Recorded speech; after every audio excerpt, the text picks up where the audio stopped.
अच्छा बेटा, सबसे पहले हमारे पास आज का जो लॉन्ग क्वेश्चन है वो हमारे पास है law of conservation of momentum.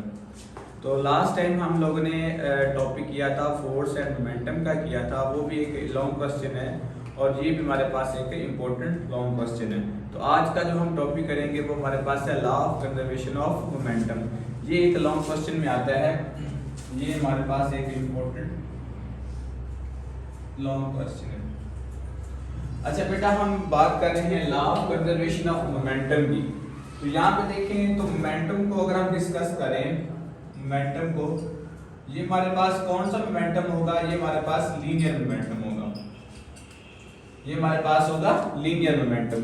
अब जो मोमेंटम होते हैं वो दो तरह के मोमेंटम होते हैं, एक तो होता है एंगुलर मोमेंटम होता है और एक होता है लीनियर मोमेंटम। लीनियर मोमेंटम कौन सा होता है? जब बॉडी जो होता है वो स्ट्रेट लाइन में मूव करती है, उसको हम लीनियर मोमेंटम कहते हैं। जैसे एक रोड के ऊपर कार जा रही है, बिल्कुल स्ट्रेट लाइन में मूव करे, उसको हम कहते हैं लीनियर मोमेंटम। अब ये जो मोमेंटम है ये हमारे पास कौन सा है? लीनियर मोमेंटम है। अगर कोई बॉडी सर्कल में मूव करती है, सर्कल पाथ में मूव करती है, तो सर्कल पाथ में जो बॉडी मूव करेगी उसको हम कहते हैं एंगुलर मोमेंटम। एंगुलर मोमेंटम, ठीक है, ये हमारे पास है। अब हम सिर्फ इस टॉपिक के अंदर जो हम डिस्कस करने जा रहे हैं वो हमारे पास है law of conservation of linear momentum. तो यहाँ पर हम बात करेंगे लीनियर मोमेंटम की बात करेंगे, ना कि हम एंगुलर मोमेंटम की बात करेंगे, ठीक है। और इसके अंदर आगे इसको मैं थोड़ी सी एक्सप्लेनेशन जो है वो हम करते हैं इसकी, न्यूटन क्रैडल्स लॉ से हम करते हैं, न्यूटन क्रैडल्स से भी हम इसको एक्सप्लेन थोड़ा सा करेंगे। और न्यूटन क्रैडल्स वो क्या होते हैं वो मैं आपको बताता हूँ। हमारे पास है न्यूटन क्रैडल्स, जो कि आपकी बुक फिजिक्स पर जो है ना वो बनाई गई है, वो बुक दिखाएंगे। अच्छा, ये देखें आपकी बुक के ऊपर जो है वो न्यूटन क्रैडल्स हमें दिखाए गए हैं। ये भी law of conservation of momentum को ही ये भी एक्सप्लेन करता है। तो ये लॉ ऑफ कंजर्वेशन मोमेंटम को एक्सप्लेन कर रहा है। तो इसके अंदर देखें तो ये हमारे पास न्यूटन क्रैडल्स है। अब ये जो न्यूटन क्रैडल्स हैं इसको हमने एक स्क्रीन के साथ अरेंज किया हुआ है। तो अब हम इसकी वर्किंग देखते हैं कि वो किस तरह से वर्क करते हैं। अब देखें तो इसके अंदर जो है वो ये देखें, सबसे पहले एक को अगर हम करते हैं तो वो एक ही की आगे की तरफ जाएगा। तो एक को हम करेंगे तो एक का मोमेंटम जो है वो आगे ट्रांसफर हुआ है। तो इसी तरह से अगर हम तीन को करेंगे, दो को करेंगे तो दो का मोमेंटम जो है वो ट्रांसफर हुआ है। ये देखिए, दो को करे हैं हमने, दो का जो मोमेंटम क्या होगा है? ट्रांसफर हुआ है, ठीक है। अब अगर हम तीन को करते हैं, अब हम तीन को करते हैं, ये देखें अगर हम तीन को करेंगे तो हमारे पास तीन का मोमेंटम जो होगा वो आगे ट्रांसफर होगा।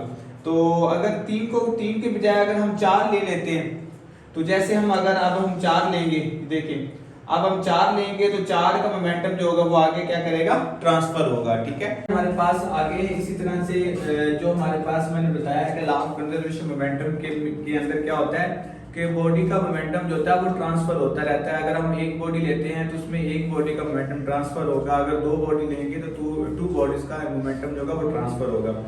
आप अगर इस डायग्राम में देखें तो हमने टू जो है ना वो बॉल्स ली हुई हैं, टू बॉल्स हमने ली हुई है। अब ये जो टू बॉल्स हैं इसके अंदर एक कंडीशन होना जरूरी है, और वो कंडीशन कौन सी है? ये दोनों बॉल जो है वो हमारे पास क्या होनी चाहिए? स्मूथ होनी चाहिए, और दोनों बॉल जो है वो हार्ड होनी चाहिए, ठीक है। इन दोनों बॉल्स में, दोनों बॉल्स जो होंगी वो हमारे पास क्या होंगी? स्मूथ होंगी एंड हार्ड, ठीक है। दोनों बॉल जो है वो हमारे पास, देखिए ये एक बॉल जो अगर हम इस तरह से कर देते हैं, इस तरह अगर एक बॉल हमारे पास वो इस तरह से है, उसका हम इस तरह से हम कर देते हैं, तो वो बॉल का मोमेंटम जो होगा वो ट्रांसफर इस तरह से नहीं होगा, ठीक है। दोनों बॉल जो होनी चाहिए स्मूथ होनी चाहिए, और क्या होनी चाहिए? हार्ड होनी चाहिए, तभी जाके उसका मोमेंटम जो होगा वो आगे जाके क्या होगा? ट्रांसफर होगा। अब आगे हम बात करते हैं इसके अंदर आइसोलेटेड सिस्टम की। आइसोलेटेड सिस्टम वो सिस्टम होता है जिसके अंदर कोई एक्सटर्नल फोर्स हम अप्लाई नहीं कर सकते, ठीक है। तो हम कह सकते हैं यहाँ पे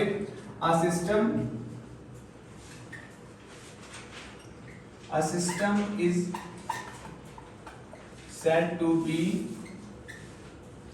isolated if no any external force act on इसके ऊपर कोई एक्सटर्नल फोर्स जो है वो ना लगे, उसको हम कहते हैं आइसोलेटेड सिस्टम का नाम देते हैं। ठीक है, देखें जैसे हमारे पास एक कंटेनर होता है, ये एक कंटेनर है, इसके अंदर हमने गैस को फिल किया हुआ है। अब गैस के पार्टिकल इसके साथ स्ट्राइक कर रहे हैं, ये पार्टिकल इसके साथ, ये पार्टिकल इधर और ये पार्टिकल इधर और ये पार्टिकल इधर। अब इसके ऊपर कोई एक्सटर्नल फोर्स हम इसके ऊपर एक्ट नहीं करते, तो इस सिस्टम को भी हम कहते हैं आइसोलेटेड सिस्टम कहते हैं। आइसोलेटेड सिस्टम के अंदर आप लोगों ने एक बात और याद रखनी है कि आइसोलेटेड सिस्टम हमारे पास, इसके ऊपर कोई एक्सटर्नल फोर्स हम नहीं लगा रहे, लेकिन ये है कि इस सिस्टम से जो अंदर फोर्स लग रही है वो भी बाहर नहीं जानी चाहिए। यानी कि ना हम कह सकते हैं कि नो फोर्स एंटर और लीव द सिस्टम, तो इसके अंदर कोई फोर्स ना ही इसके अंदर आनी चाहिए और ना ही इसके क्या जानी चाहिए, बाहर जानी चाहिए। इस तरह के सिस्टम को हम क्या कहते हैं, आइसोलेटेड सिस्टम का नाम देते हैं। अब इसके बाद आती है आगे आपकी स्टेटमेंट आप लोगों ने सेम जो है बुक वाली जो स्टेटमेंट दी हुई है वो आप लोगों ने इसके ऊपर उतार देनी है कि total momentum of an isolated system of 2 और more than 2 interacting body remain constant. ये जो बुक वाली स्टेटमेंट है वो आप लोगों ने इसकी आगे उतार लेनी है। आगे हमारे पास इसकी एग्जांपल आती है। एग्जांपल वो बलून की एक एग्जांपल देता है। बलून की एग्जांपल क्या देता है कि सपोज करें हमारे पास एक बलून है, इसके अंदर हमने एयर को फिल किया हुआ, ठीक है। अब हमारे पास इसके अंदर जो है वो एयर को हमने फिल किया हुआ। जब हम इसको क्लोज रखेंगे तो इसका जो इनिशियल मोमेंटम होगा वो हमारे पास क्या होगा, जीरो होगा। अभी मोमेंटम इसका क्या है, इनिशियल क्या है, जीरो है। तो ये बलून क्या कर रहा है, आगे की तरफ मूव नहीं कर रहा, ये बलून जो है वो क्या है, रेस्ट में है। जब हम जैसे ही इसको according to Newton third law of motion, जैसे ही हम इसमें से हवा जो होगी, एयर जो होगी वो बाहर जाएगी और जिस वेलोसिटी के साथ जाएगी वो वेलोसिटी के साथ बाहर जाएगी, तो ये क्या करेगा, मोमेंटम को गेन कर लेगा। ये क्या करेगा, मोमेंटम गेन कर लेगा और वो इसका होगा फाइनल मोमेंटम, ठीक है। मोमेंटम को गेन करेगा तो ये आगे की तरफ क्या करेगा, मूव करना स्टार्ट कर देगा। तो इसी वजह से अब इसने आगे की तरफ मूव क्यों किया है, क्योंकि इसने यहाँ से मोमेंटम को गेन किया है। आपको पता है यहाँ से मैस एयर का भी आ रहा है, वेलोसिटी भी आ रही है, तो product of mass and velocity is called momentum. तो इसलिए जो बलून है वो आगे की तरफ क्या करेगा, मूव करेगा। तो ये हमारे पास इसकी एग्जांपल आ जाएगी। ये एग्जांपल आप लोगों ने बुक वाली सेम मैंने आपको बताई है, तो वो आप लोगों ने बुक वाली लिखनी है। बुक के अंदर देखेंगे तो आप लोगों ने इसकी एग्जांपल जो है, ये जरा जूम कीजिएगा, यहाँ से लेकर यहाँ तक जो है वो आप लोगों ने एग्जांपल इसकी लिख देनी है। ये सेम बुक वाली एग्जांपल है जो आप लोगों ने इसके अंदर लिखनी है। सबसे पहले आप लोगों ने ये इसकी आ जाएगी स्टेटमेंट आ जाएगी, ये इसकी स्टेटमेंट दी हुई है, ठीक है। तो पहले नंबर पे आप लोगों ने इसका लिखना है आइसोलेटेड सिस्टम। आइसोलेटेड सिस्टम क्या होता है, इसकी डेफिनेशन जो मैंने आप लिख दी है बोर्ड के ऊपर वो लिख लें। और सेकंड नंबर पे इसकी स्टेटमेंट आ जाएगी, ये जो स्टेटमेंट बुक के ऊपर लिखी हुई है, ठीक है। और थर्ड नंबर के ऊपर इसकी क्या आ जाएगी, एग्जांपल आ जाएगी, ठीक है। थर्ड नंबर पे इसकी एग्जांपल आ जाएगी और फोर्थ नंबर पे इसकी क्या आ जाएगी, डायग्राम आ जाएगी, ठीक है। फोर्थ नंबर पे इसकी डायग्राम आएगी। अब डायग्राम में देखें तो हमारे पास 2 बॉडीज हैं, एक m1 है और एक m2 है। m1 जो है वो इनिशियल वेलोसिटी u1 के साथ मूव कर रही है और ये u2 के साथ मूव कर रही है। इसमें एक बात आप लोगों को एक और बात पता होना चाहिए कि u1 जो वेलोसिटी है ये u2 से ग्रेटर होनी चाहिए। मतलब अगर ये इसकी वेलोसिटी है हमारे पास 50 मीटर पर सेकंड है तो इसकी 40 मीटर पर सेकंड होनी चाहिए, ठीक है। तो अगर इसकी वेलोसिटी कम होगी, इसकी वेलोसिटी ज्यादा होगी, तभी जाके ये इसको क्या करेगा, आगे स्ट्राइक करेगा, इसके साथ लगेगा। जब इसके साथ लगेगा तो तभी इसकी जो वेलोसिटी होगी वो क्या होगी, चेंज होगी। आप देखिए ये v1 वेलोसिटी के साथ अब v4 को लेंगे ना, जब इसके साथ ये लगेगा, लगने के बाद इसकी जो वेलोसिटी है वो क्या हो जाएगी, थोड़ी सी ज्यादा हो जाएगी। इसकी सपोज करें 45 मीटर पर सेकंड हो जाएगी, ठीक है। और इसकी वेलोसिटी थोड़ी सी कम हो जाएगी क्योंकि इसने अपनी वेलोसिटी जो है वो इसको आगे ट्रांसफर कर दी है, तो इसकी 48 मीटर पर सेकंड हो जाएगी, ठीक है। तो ये हमारे पास है इसकी कोलिजन के बाद है। कोलिजन के बाद आप लोगों ने इसकी ये हमारे पास है, इसकी होगी डायग्राम। डायग्राम मैंने आपको समझा दिया और यही डायग्राम जो है वो आप लोगों ने इसको एक्सप्लेनेशन में आपने मेंशन कर देना है। तो इसके बाद आ जाती है एक्सप्लेनेशन।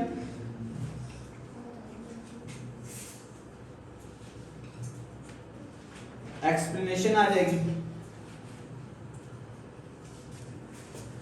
एक्सप्लेनेशन आप लोगों ने जो मैंने आपको बताया है, आप ये इसको अपनी वर्डिंग में भी लिख सकते हैं। अगर अपनी वर्डिंग में नहीं लिख सकते तो आप इसको बुक की जो है वो आप लोगों ने यहाँ से स्टार्ट करना है डायग्राम के लिए। यहाँ से हमारे पास consider a body, consider natural system, यहाँ से हम इसको स्टार्ट करेंगे और इसको हम लेके जाएंगे यहाँ तक, ये मूव तक, ठीक है। ये जो मूव तक दिया हुआ हम इसको यहाँ तक लेकर जाएंगे, तो ये हमारे पास इसकी क्या आ जाएगी, एक्सप्लेनेशन आ जाएगी। ये सेम एक्सप्लेनेशन है जो मैंने आपको इसके अंदर वो बता दी हुई है। एक्सप्लेनेशन के बाद हमारे पास इसकी आ जाती है डेरिवेशन। डेरिवेशन आ जाएगी।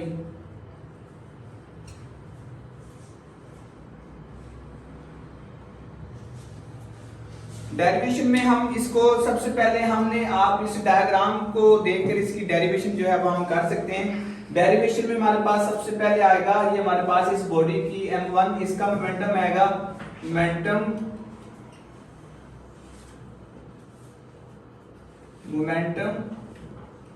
Of body of mass m1, इसका मोमेंटम जो होगा ये आप लिख रहे हैं बिफोर कोलिजन का, इसका आ जाएगा n1 u1, ठीक है। और ये आ जाएगा momentum of body of mass m2 u2 आ जाएगा, ठीक है। अब इसका हम टोटल मोमेंटम निकालते हैं। Total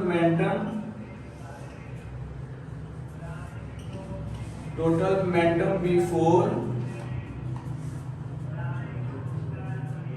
collision, total momentum before collision दोनों को प्लस कर लेंगे, इसका टोटल आ जाएगा। ये हमारे पास इसका क्या आ गया, टोटल मोमेंटम आ गया। अब इसका हम निकालते हैं आफ्टर कोलिजन में निकालते हैं। तो आफ्टर कोलिजन में आएगा, ये था हमारे पास बिफोर कोलिजन, बिफोर कोलिजन, ठीक है। और ये हमारे पास है इसका आफ्टर कोलिजन, ठीक है। और इसका हम अब लिखेंगे आफ्टर कोलिजन,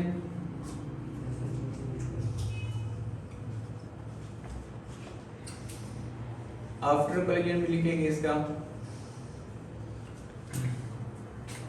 आफ्टर कोलिजन में आएगा, इसका मोमेंटम लिख लेंगे, momentum of body of mass m1, वो आ जाएगा m1 v1, और इसका आ जाएगा momentum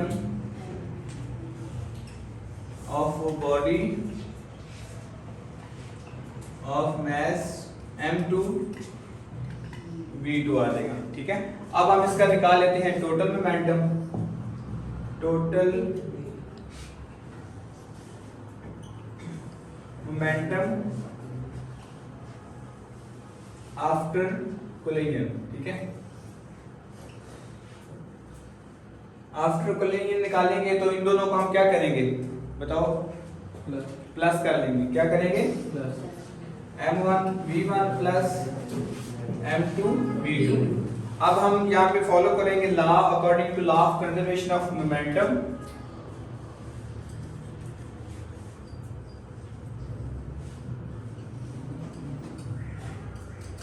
according to law of conservation of momentum, law of conservation of momentum हमारे पास क्या होता है, total momentum, total momentum before collision is equal to total momentum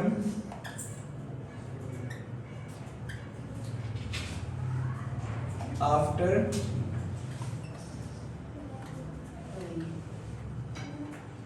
collision, ठीक है। आप बताओ Shiroz, total momentum before collision हमारे पास क्या आ रहा है?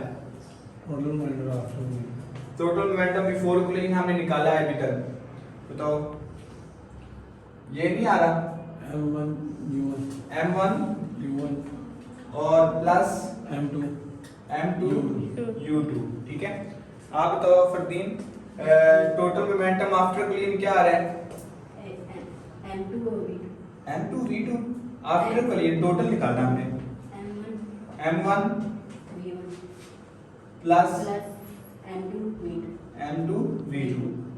तो ये हमारे पास इसकी फाइनल इक्वेशन आ जाएगी, ठीक है। यहाँ तक हमारा लॉन्ग क्वेश्चन जो है वो मुकम्मल हो चुका है, ठीक है। ये हमारे पास था law of conservation of momentum. तो बेटा आप लोगों ने इसको इसी तरह हेडिंग बना के आप लोगों ने इसको अटेम्प्ट करना है। अगर आप इसी तरह से हम इसको करेंगे तो आपको पूरे जो है वो बोर्ड के अंदर मार्क्स मिलेंगे, ठीक है। अगर हम हेडिंग बना के नहीं लिखते, हेडिंग बना के विदाउट हेडिंग्स हम इसको एज इट इज उतारेंगे तो वो आपको पूरे नंबर जो है वो बोर्ड में नहीं देगा। तो इसलिए जो है आपने इसको प्रॉपर हेडिंग बना के और इसके अंदर जो है वो आप लोगों ने पूरा इसको हमने करना है। अब इसके अंदर एक और बात आप लोगों को मैं बता देता हूँ कि ये हमारे पास था लॉन्ग क्वेश्चन। अब इस लॉन्ग क्वेश्चन के अंदर ये शॉर्ट क्वेश्चन भी आ सकता है आपको आइसोलेटेड सिस्टम का, कि define the isolated system, define isolated system, ठीक है। ये भी आपको शॉर्ट क्वेश्चन आ सकता है। और इसके बाद इसकी स्टेटमेंट के बारे में भी आ सकता है कि define the law of conservation of momentum, ठीक है। तो आपको अगर ये क्वेश्चन आ जाए तो आपने इसकी जो स्टेटमेंट है वो आप लोगों ने लिख देनी है, ठीक है। ये शॉर्ट के लिए मैं आपको बता रहा हूँ, ठीक है। और इसके बाद ये हमारे पास आ जाता है शॉर्ट के, इसके अंदर दो शॉर्ट क्वेश्चन बांधे, एक आपका शॉर्ट क्वेश्चन ये वाला है और एक आपका शॉर्ट क्वेश्चन ये है। तो इसके अंदर हमारे दो शॉर्ट क्वेश्चन बांधे और प्रॉपर आपको लॉन्ग क्वेश्चन मैंने आपको बता दिया, ठीक है। ओके बेटा।